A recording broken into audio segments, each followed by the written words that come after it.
Welcome again to this teaching time and some tools for guiding the conversation in your Sunday school classes. We're looking at the Gospel of Mark and the theme of meeting Jesus again in the Gospel. And I'm taken by the quote by N.T. Wright that if we see Jesus, we'll want to serve him, and we'll love him that we'll want to serve him. And he says, of course, that is if we're seeing the right Jesus. And so today, as we think about this parable about the seed and the soil and it growing all by itself, it's an image of the kingdom and of Jesus' desire for us to be the soil, to be the seeds that are growing in God's kingdom, and also to recognize God's kingdom that is growing all by itself. If I was teaching the class, what I would encourage you to start with is the question that's on the handout. What has been your best experience to date with growing plants or planting a garden, and what contributed to that success? And then maybe also ask the class, what has been your worst experience? What has been your nightmare experience with gardening? Why do you think that was so? And begin the conversation about soil and gardening and growth. And the point of this story is that there is a farmer who's planting seed, and without him realizing it and being awake and sleeping, this seed grows all by itself. The word is automatos, which means automatic. It's growing without the farmer being aware of it. And so one of the things we're going to discover and encourage you to explore with your classes as you read this parable, which is, by the way, unique to the Gospel of Mark. It's the only the Gospel of Mark has this parable included in it, the parable of the growing seed.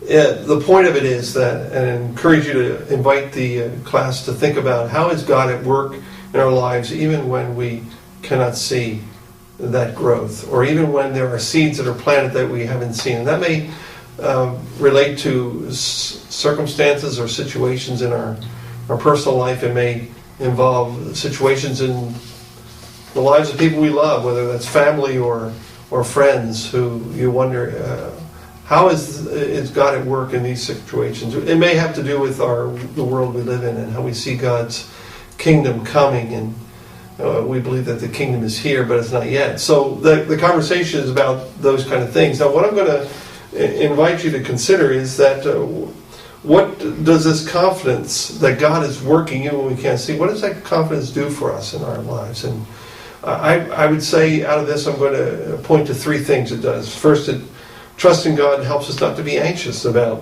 what we do not understand. And there's a text from Matthew 6, Jesus talking about not worrying and being anxious. And so maybe the question to ask your class that is listed in this outline is, what is the hardest thing to trust God in your life for right now? And invite the class to talk about it. How does knowing that God is at work help you to trust God, even when you can't see how that is being worked out? The second thing is, confidence in God enables us to wait for God to work in God's time and in God's way.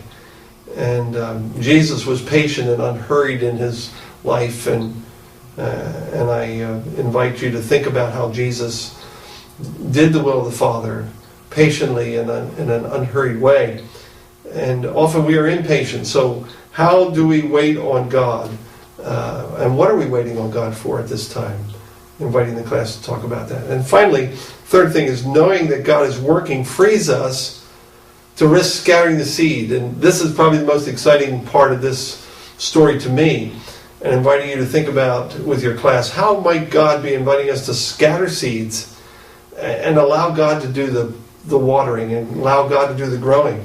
Dawn Moore, in the devotional guide for this week, talks about, makes this statement: what might it look like to scatter seeds of faith with reckless abandon?